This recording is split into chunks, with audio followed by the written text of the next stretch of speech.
Mwenyezi Mungu ambaye alitupatia pumzi mpaka kwa hii wakati.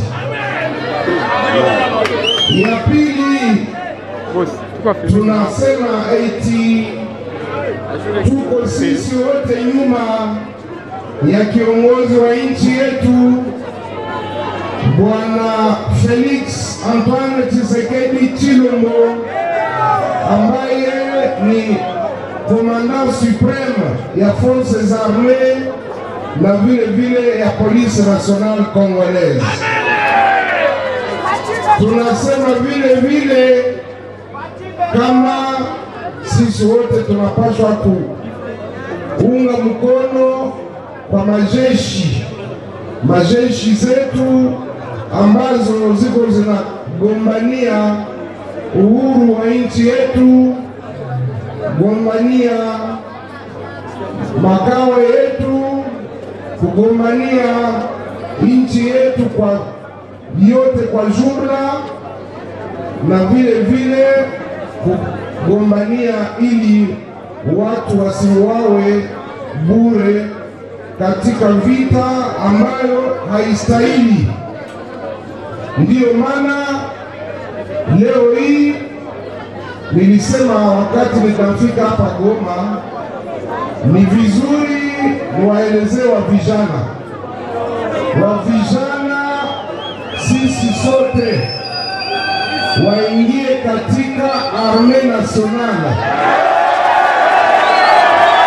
waingie katika Armée Nationale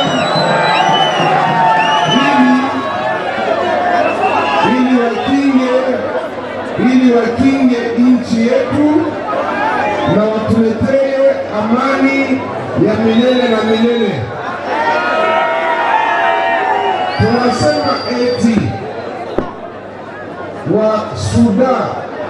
wasoda wetu washujaa wenye kuwa kugombana fasi yote, iwe Ituri, iwe Nord Kivu, spesialima huko Bunagana, wajue kama sisi tunawaunga mkono, na tunasema ati wasirudi nyuma, kwani tutashinda hiyo vita. Haiko vile? Tutashinda hiyo vita, haiko vile? Adui atashindwa, adui atashindwa. Tunasanga kuona kama hilo jeshi kabambi la MONUSCO lipo hapa kwetu na kuwa miaka 22 na hawalete amani.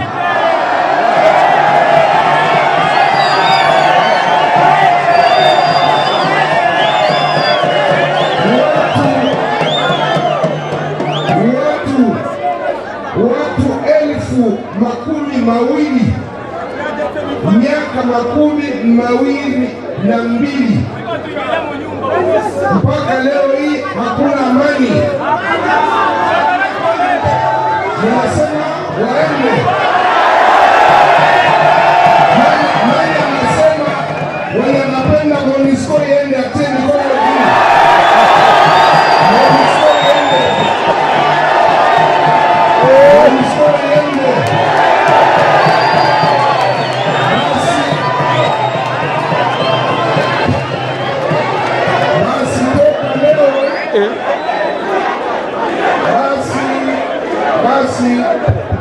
Basi toka leo tunaomba raia wa Kongomani wote katika jimbo zote 16 sisi wote tusimame na tuseme basta, tunapaswa kwenda. Haiko vile?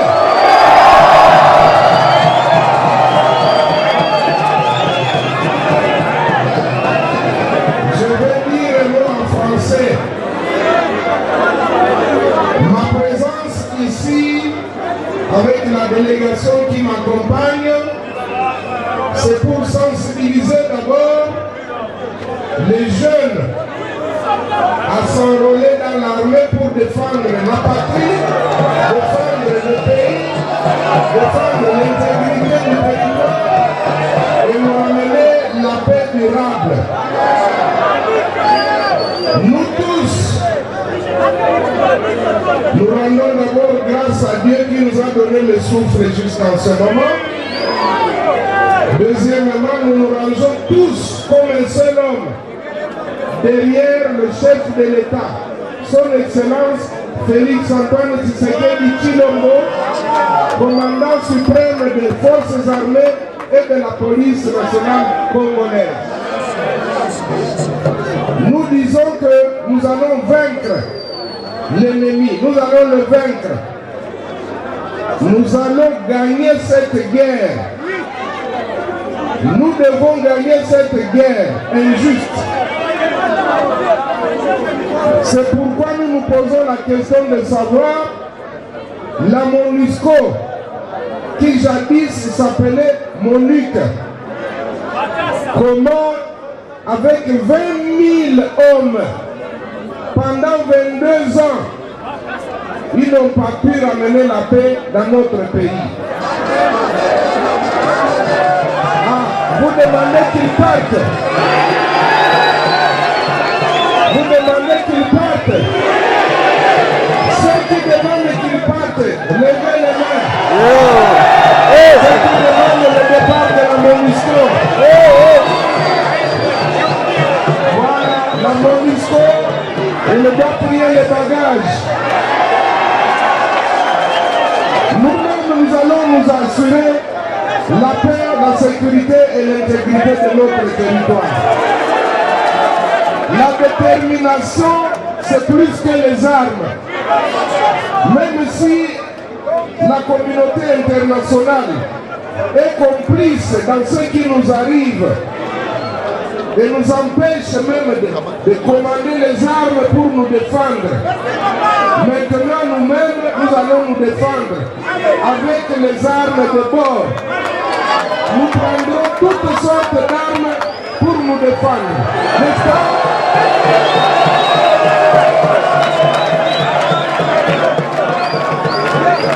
Nous disons, la détermination, c'est plus que l'arme. Voilà pourquoi nous disons, ça n'est trop. Trop c'est trop. Nous devons nous assumer nous-mêmes. Nous avons toujours entretenu de bonnes relations avec les voisins, mais ils viennent toujours nous provoquer.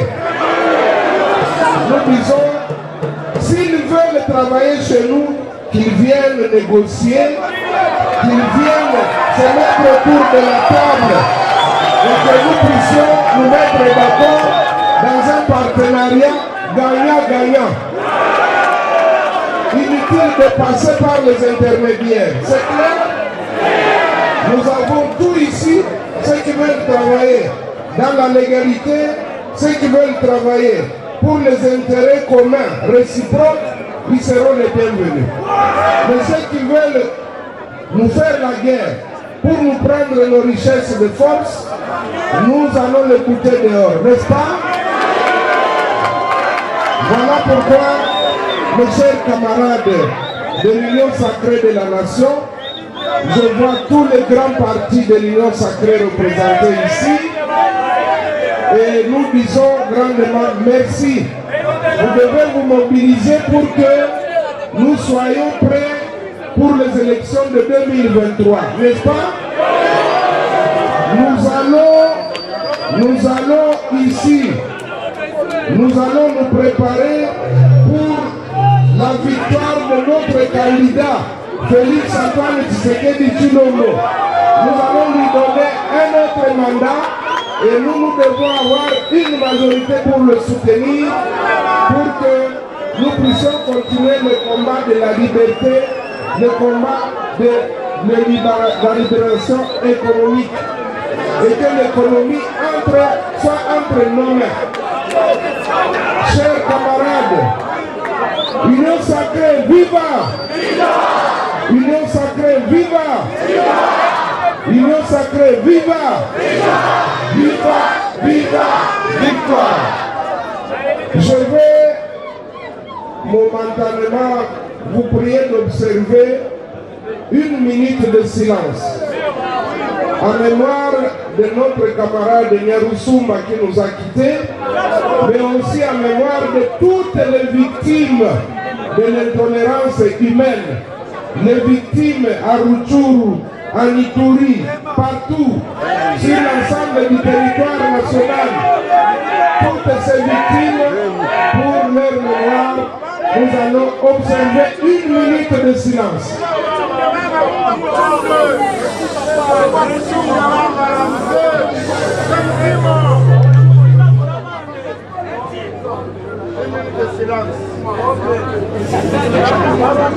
Merci, que leurs âmes reposent en paix, tout comme les âmes de nos forces armées qui sont en train de périr par moment. Et nous disons que nous n'allons pas reculer, n'est-ce pas? Nous n'allons pas reculer, nous devons gagner cette guerre et avoir la paix durable et bâtir une nation prospère au cœur de l'Afrique. Union sacrée, viva! Union sacrée, viva! Union sacrée, viva! Viva! Viva! Viva! Viva! Merci beaucoup, merci. Voilà, merci.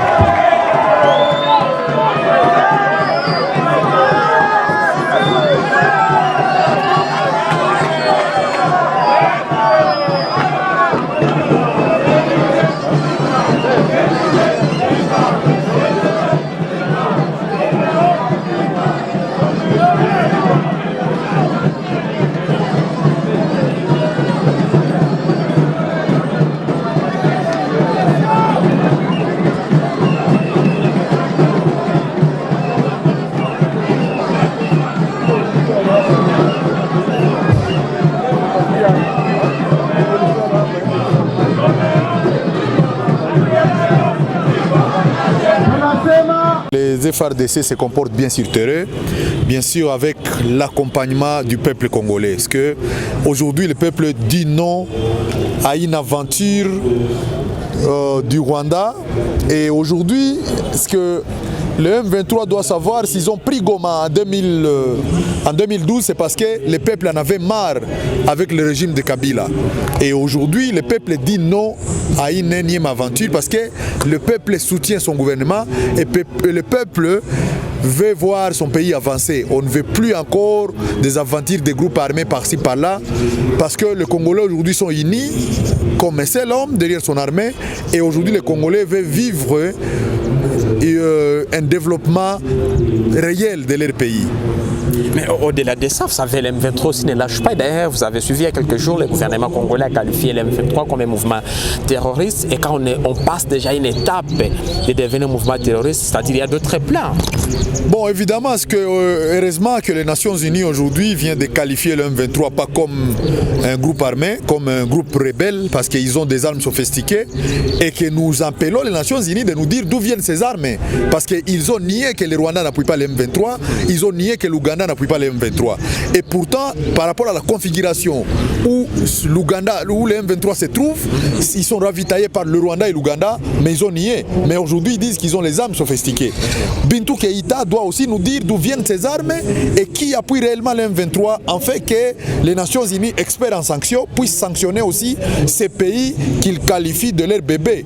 Aujourd'hui, les Congolais disent non et demandent aux Nations Unies de cesser cette aventure. Parce que les Congolais se lèveront un jour et cette aventure de l'Union européenne et des Occidentaux n'aura pas place dans notre pays. On a suivi les propos de Keïta, qui est la chef, la représentante du secrétaire des Nations Unies en RDC lors de son discours devant le Conseil de sécurité des Nations Unies. Il y a plusieurs propos qui suscitent en tout cas des réactions dans les chefs des Congolais.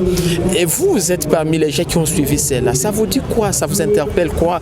Parce qu'il y a même une déclaration il a montré qu'à un certain moment, si jamais les M23 continuent comme ça, surtout à s'attaquer au casque bleu, donc à la MONUSCO et au FARDC, et donc il montre que les M23 a dépassé le niveau de nuisance et ça inquiète aujourd'hui. Ça vous dit quoi, M. Jacques? Non, c'est ce que je dis, que les Nations Unies sanctionnent alors ces pays qui appuient le M23. Parce qu'aujourd'hui, le M23, comme a des armes sophistiquées, le gouvernement congolais la qualifie d'un groupe terroriste et on veut attendre une qualification qu'on leur donne. Parce que c'est au-delà d'un groupe armé, c'est déjà un groupe rebelle bien armé, bien équipé. Et que ces équipements, on doit savoir d'où ça provient. Voilà pourquoi aujourd'hui, on lance un appel à la MONUSCO de cesser l'hypocrisie. Tout ce qui se passe au pays, même s'ils profitent par rapport à la mauvaise gouvernance, mais le peuple aujourd'hui, il se ligue derrière leur armée et le peuple dit non à cette aventure. C'est que même à Beni, même à Djougou, il y aura un jour le peuple se lèvera et dire non à cette aventure, la MONUSCO chez nous, qui ne cesse d'alimenter les groupes armés. C'est aujourd'hui qu'ils le disent et ils le savaient très bien. C'est une hypocrisie et on demande à toutes ces communautés, les Nations Unies, les AC, de sortir de l'hypocrisie pour que le Congo retrouve son élan de développement. Sur base de quoi vous les qualifiez d'être hypocrites? Non, il n'y a pas longtemps, ils ont dit qu'il n'y a pas de preuves palpables que le M23 est appuyé par le Rwanda. C'est une hypocrisie notoire. Et aujourd'hui, ils doivent nous dire d'où proviennent ces armes-là sophistiquées. Si pas de l'Ouganda ou du Rwanda, et qu'on doit savoir quel pays occidental appuie ces terroristes. Mais en dépit de ça, on voit ces derniers temps les images relayées sur les réseaux sociaux du M23. Leurs éléments portent des tenues neuves. Mais qui a armé réellement les M23 selon vos armes? Parce que c'est la question à poser à la MONUSCO. On pose cette question à la MONUSCO, on pose cette question à l'EAC, on pose cette question à la CIRGL, toutes ces communautés qui jouent l'hypocrisie au Congo. C'est qu'aujourd'hui, le peuple congolais leur a montré qu'ils sont derrière leur armée, le peuple est derrière son armée et que personne ne pourra encore réussir l'infiltration au Congo. Aujourd'hui, on parle que le président rwandais semble devenir l'homme fort. Elle veut imposer en tout cas sa force dans la région. Vous partagez les mêmes avis? Bon, il va partager sa force. C'est ce que je rappelle d'abord le Rwanda, qu'ils ont mené une mauvaise révolution au Congo en 1996 et qu'aujourd'hui les Congolais n'accepteront jamais aucune rébellion qui proviendra du Rwanda. C'est vrai, il y a la mauvaise gouvernance, mais on ne veut pas avoir une leçon de Rwandais. Ils ont malmené la révolution chez nous, ils ont malmené le peuple congolais pendant la révolution de 1997 et aujourd'hui, les Congolais n'appuieront plus jamais une révolution qui provient du Rwanda. Jamais de la vie qui retienne ça, c'est une leçon. Si Kagame sera un homme fort de l'Afrique, pas au Congo. Il le sera ailleurs, mais au Congo, il ne réussira jamais. Parce que le peuple congolais ne marchera jamais avec les Rwandais pour changer la bonne gouvernance en RDC. Mais ça se voit aujourd'hui, quand le gouvernement de Kinshasa pleurniche en dénonçant que Kigali serait derrière le M23, ça montre aussi cette faiblesse du gouvernement congolais. Non, il ne pleurniche pas, c'est de la diplomatie, il fallait dénoncer.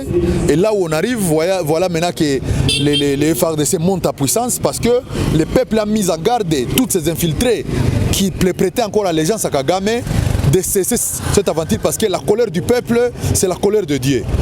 Voilà pourquoi aujourd'hui, nous félicitons encore nos FARDC au front et nous continuons toujours à appuyer les efforts du chef de l'État pour que le Congo devienne un Congo pacifique. Jacques, vous êtes un panafricaniste. C'est un signe, ça vous dit quoi, M. Jacques? C'est désolant de voir que quelqu'un qui a tué ton père, quelqu'un qui a tué ton frère, et il amène ses cheveux, il amène ses babouches et dire j'ai tué ton père, voilà ce qui restait de lui, j'avais arraché sa dent et il vous amène une dent pour l'inhumer. C'est une désolation. La Belgique doit payer pour la mort de Lumumba. C'est qu'on ne doit pas quand même rendre la mort de grand homme à une dent. La personne qui l'a tué, les gens qui ont tué notre héros, ils nous amènent la dent et dire voyez ce qui est resté de Lumumba et on les accueille comme s'ils nous ont fait du bien. En tuant ton père, quelqu'un c'est un ennemi, il doit subir la rigueur de la loi. La justice doit ouvrir. Le Congo aujourd'hui doit ouvrir un procès contre la Belgique pour la mort de Patrice Emery Lumumba.